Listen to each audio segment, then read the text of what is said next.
नमस्कार, मेरा नाम है आचार्य पंकित गोयल और एक बार फिर हम बात कर रहे हैं न्यूमरोलॉजी वास्तु, एस्ट्रो वास्तु के बारे में संदर्भ में। जैसा कि आपने पिछली कुछ वीडियोस में इस बात को समझा है, सीखा है कि अगर आपका अलग अलग नंबर है तो आपको कौन सा घर लेना चाहिए। फिर आपने ये बात भी सीखी कि आपका कौन सा कमरा होना चाहिए, कौन सी दिशा होनी चाहिए।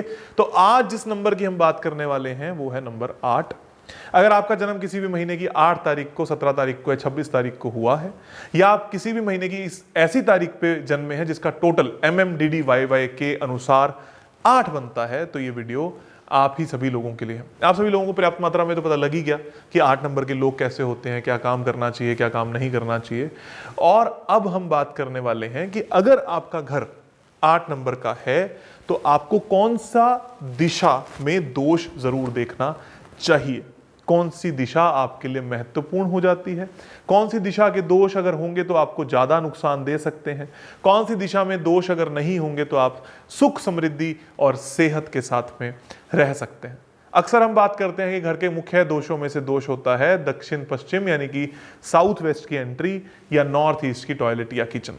पर इसके साथ साथ में फ्री वास्तु कोर्स के बाद आपने सीखा होगा कि अलग अलग दिशाओं के गुण, अलग अलग दिशाओं के प्रवेश द्वार, अलग अलग दिशाओं के शौचालय, अलग अलग दिशाओं की किचन यानी कि रसोई घर, अलग अलग दिशाओं के कमरे अलग अलग दिशाओं के अनुसार प्रभाव देते हैं। पर तब क्या, जब आपका जन्म किसी एक पर्टिकुलर तारीख यानी कि 8 तारीख को हुआ हो तो क्या आपका जन्म हमेशा बर्बाद रहेगा, जैसा कि अक्सर लोग बोलते हैं? ऐसा बिल्कुल भी नहीं है। अगर आपका जन्म 8 तारीख को हुआ है और आपके घर की दिशा पश्चिम में कोई वास्तु दोष नहीं है तो आप ज्यादातर सुख की प्राप्ति ही करेंगे। 8 नंबर शनि का होता है और शनि की दिशा है पश्चिम। पश्चिम दिशा में अगर कोई वास्तु दोष होगा और आपका जन्म 8 तारीख को हुआ है तो ये आपके लिए अत्यंत नुकसानदायक सिद्ध हो सकता है। किन लोगों के लिए? जो बच्चे जन्मे हैं, अभी अभी उनका जन्म होने वाला है या हुआ है, कम से कम इनके घर में कोई भी पश्चिम दिशा में दोष ना हो, जैसे कि सेप्टिक टैंक ना हो, डस्टबिन ना हो, शौचालय ना हो या किचन ना हो। किचन एक संदर्भिक बात है, मतलब हम इस पे और चर्चा कर सकते हैं, किसी किसी के लिए अच्छी है, किसी किसी के लिए बुरी है। लेकिन अगर उसको ट्रीट नहीं किया हुआ, मेरे कहने का मतलब यह है अगर उससे वास्तु दोष का निवारण नहीं कर रखा तो आपको नुकसान दे सकती है। इसलिए जब भी आप अपने लिए कोई घर नियुक्त करते हैं, जब आपका जन्म 8 तारीख को हुआ है या आपका ड्राइवर और कंडक्टर 8 नंबर है, तो आपको जरूर इस बात का ध्यान देना चाहिए कि पश्चिम दिशा में कोई वास्तु दोष ना हो। वास्तु दोष के नाम पे लाल रंग, हरा रंग या पौधे भी यहां पर शामिल किए जाएंगे। अगर आपके घर में आपका नंबर 8 है, आपके बच्चे का नंबर 8 है और इस घर में पश्चिम दिशा में कोई शौचालय यानी कि टॉयलेट बना हुआ है तो उसके आसपास व्हाइट कलर की टेप या ग्रे कलर की टेप लगा देनी है। लोहे की पत्ती भी डाल सकते हो और साथ साथ में वहां पर 8 नंबर लिखकर भी लगा सकते हो। ये टेम्परेरी सॉल्यूशन हो जाता है, मतलब एक बार के लिए आपको अच्छे परिणाम जरूर दे सकता है अगर आप घर में रह रहे हो। लेकिन मैं इसको टेम्परेरी क्यों कहता हूं? अगर आपका घर में बच्चा पैदा होने वाला है और वो 8 तारीख को पैदा होता है और आपके घर के पश्चिम में दोष है तो इस बच्चे के भाग्य के लिए बहुत दुर्भाग्यपूर्वक सिद्ध हो सकता है। इसलिए इस चीज का जरूर ध्यान दें कि न्यूमरोलॉजी वास्तु के अकॉर्डिंग आपका बच्चा कौन से घर में पैदा हो रहा है, या जब वो पैदा हुआ उससे 21 दिन पहले और 21 दिन बाद वो कौन से घर में रहा, उसका मेजर प्रभाव उस बच्चे के जीवन में पड़ सकता है या हो सकता है। अब मैं बात करता हूं व्यापारियों की। अगर आपका व्यापार 8 तारीख वाले दिन शुरू हुआ, मतलब आपने कोई तिथि चूज करी जिसमें 8 तारीख थी, क्योंकि आपका जन्म 8 तारीख को हुआ है या आपको किसी व्यक्तिगत पुरोहित ने या पंडित जी ने इस बात का जवाब दिया कि आप 8 तारीख वाले दिन शुभ है मुहूर्त और आप शिफ्ट हो जाते हो, इसका मतलब उस दिन आपका व्यापार शुरू हुआ। और इस व्यापारिक दिन के शुरू होने पर आपने पश्चिम दिशा में शौचालय बना लिए थे, जो कि वैसे भी नुकसानदायक होते हैं, लेकिन अब अंक के अनुसार और ज्योतिष के अनुसार भी आप गलत हो गए, ये आपके लिए बेहद नुकसान लेकर आ सकता है। करना क्या है, जब भी एक नए व्यापार की शुरुआत कर रहे हो तो इस बात को जरूर देखिए कि उस व्यापार का ब्रेड अर्नर कौन है, यानी कि मेन मुख्य भूमिका निभाने वाला व्यक्ति कौन है। उसके अनुसार किसी भी दिशा में कोई शौचालय, टॉयलेट या वास्तु दोष कभी भी नहीं होने चाहिए। हाँ, इसका उपाय किया जा सकता है सेम वैसे ही पत्ती और नंबर लगाकर, लेकिन फिर भी मैं ये कहूँगा कि अगर शुरुआत कर रहे हो एक बड़े ब्रांड की, शुरुआत कर रहे हो एक ऐसे व्यापार की जो आपके लिए सिद्ध हो सकता है, तो आपको बहुत अत्यंत लाभ मिल सकते हैं। बहुत सारे लोग मुझसे पूछते हैं कि इस गली में बहुत सारे ऐसे लोग हैं जो सक्सेसफुल हैं, हम नहीं हैं। उसका कारण सिर्फ यही है कि न्यूमरोलॉजी वास्तु या एस्ट्रो वास्तु के अनुसार जो आपने तिथियां चूज करी हैं, जो आपने बातें चूज करी हैं, जो आपने मुहूर्त चूज किए हैं, जो आपने कलर चूज किए हैं, जो आपकी दिशाओं को आपने चूज किया है, ये सारी की सारी गलत हो सकती हैं। कई बार आपका बहुत अच्छा गेट है लेकिन फिर भी आपको प्रभाव नहीं दे रहा, और आपने पश्चिम की दिशा की टॉयलेट थी, आपको लगा बाकी सभी लोगों की भी है, उसको प्रभाव क्यों नहीं दे रही? क्योंकि उसके नंबर 8 नहीं है, इसलिए उसके प्रभाव कम पड़ रहे हैं। अगर आपका नंबर 8 होगा तो आपको उस दिशा से बचकर चलना ज़्यादा ज़रूरी हो जाता है। इसी तरीके से आपने बाकी सभी नंबर्स के बारे में भी बात करी। तो न्यूमरोलॉजी वास्तु और एस्ट्रो वास्तु के क्रक्स सेल में आपने क्या सीखा?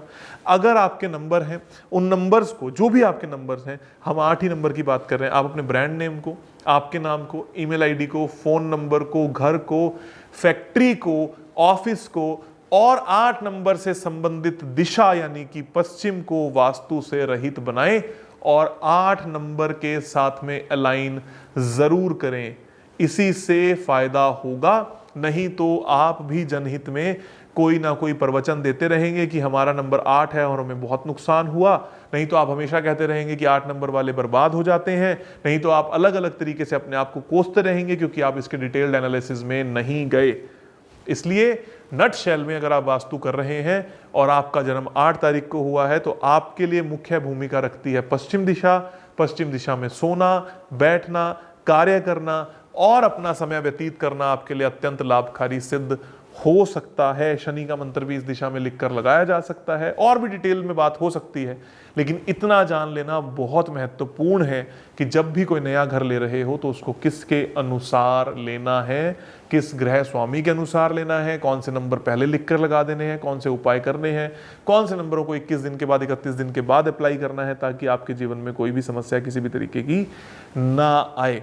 Astro vastu, numero vastu basic vastu की ही एक सीरीज होती है। मैंने बहुत सारे लोगों को कहते हुए सुना, थोड़े दिन पहले मुझे ही किसी ने इस बात को बोला कि आपका शनि अगर 8वें घर में है तो फिर आपके घर के पश्चिम को एक्टिवेट नहीं करना चाहिए। अगर आपके शनि की राशियां 8वें घर में हैं तो पश्चिम दिशा को एक्टिवेट नहीं करना चाहिए, इसका मतलब आपको पश्चिम में नहीं सोना चाहिए, आपका लॉकर पश्चिम में नहीं होना चाहिए। ऐसी बातें कौन बोलता है? वो लोग बोलेंगे जिन लोगों को ये बोलना है कि हमारा पिछले वाला कोर्स तो इसलिए था ताकि सिर्फ कुछ लोग जुड़ जाएं। अब अगर आपने 8 नंबर आपका है या आपका 8 नंबर खाने में शनि देव महाराज विराजमान है या उनकी राशियां विराजमान है और आपने पश्चिम में रूम बना लिया हमारे ही कोर्स को देखकर, इसलिए आप बर्बाद हो गए। इन बातों से बच के चलिए। मैं हमेशा कहता हूं उपाय क्या है, चाहे आपका 8 नंबर है चाहे कोई भी नंबर है, जो आपने फ्री वास्तु कोर्स में सीखा वही आपको उपाय करने हैं, सेम उपाय हैं, लेकिन और एक स्टेप आगे बढ़ जाते हो जब आप अपने नंबर्स को, ईमेल आईडी को, फोन नंबर को सही कर लेते हो या अपने घरों में अलग अलग अंकों को लिख कर लगा देते हो। इससे आपको अत्यंत लाभ हो जाते हैं। तो दोहरी मानसिकता से बचने की कोशिश करनी है। कभी कोई कहे कि नॉर्थ ईस्ट की टॉयलेट बहुत बुरी है, फिर कहे कि नहीं नॉर्थ ईस्ट की टॉयलेट इन लोगों के लिए बुरी नहीं है, मुझसे कुंडली दिखवा लो, या ये बता दो कि इस कुंडली के अनुसार इस व्यक्ति को सही है कि नहीं सही, इसका मतलब उसने फर्स्ट लेवल पर आपसे झूठ बोला था। कोई आपको ये कहे कि पश्चिम दिशा में लॉकर रखा हुआ बहुत अच्छा होता है, फिर थोड़े दिन के बाद बोले पश्चिम दिशा की राशियां कोई होती हैं या पश्चिम दिशा का जो ग्रह शनि है वो आपके 8वें, 6ठे और 12वें खाने में है, इसलिए आपको नुकसान हो सकता है, तो इसका मतलब फर्स्ट नंबर पे उसने झूठ बोला था।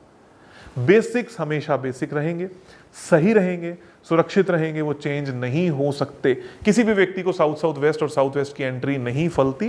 किसी किसी को अगर फल रही है तो वो किस्मत का विषय आप मान के छोड़ सकते हो, पर आपको 90-99% लोगों तक इस बात पे ध्यान देना है कि इसी तरीके से वास्तु, फिर अगला स्टेप न्यूमरोलॉजी वास्तु, फिर एस्ट्रो वास्तु, और इसी सीरीज में चीजें काम कर रही होती हैं और उन्हीं का आपको ध्यान देना भी होता है। मुझे पूरी उम्मीद है आपको ये बातें समझ में आई होंगी और आप इस पे अमल भी कर रहे होंगे। फिर भी अगर आपको लगता है कि ये बातें काम की नहीं है तो जैसी आपकी इच्छा, पर मैं हमेशा यही चाहूँगा कि आप सभी लोगों का भला हो। जो चीज़ें मैंने अपने ग्राहकों के जीवन में या ग्राहकों के घरों में या ग्राहकों के व्यापारों में इस्तेमाल करी हैं वही आप सभी लोगों से साझा कर रहा हूँ। आप सभी लोगों के जीवन में परिवर्तन आए, आपकी खुशियाँ बनी रहें, इस बात की कामना करता हूँ। आप सभी लोगों का बहुत बहुत धन्यवाद, आभार और खूब सारा प्यार।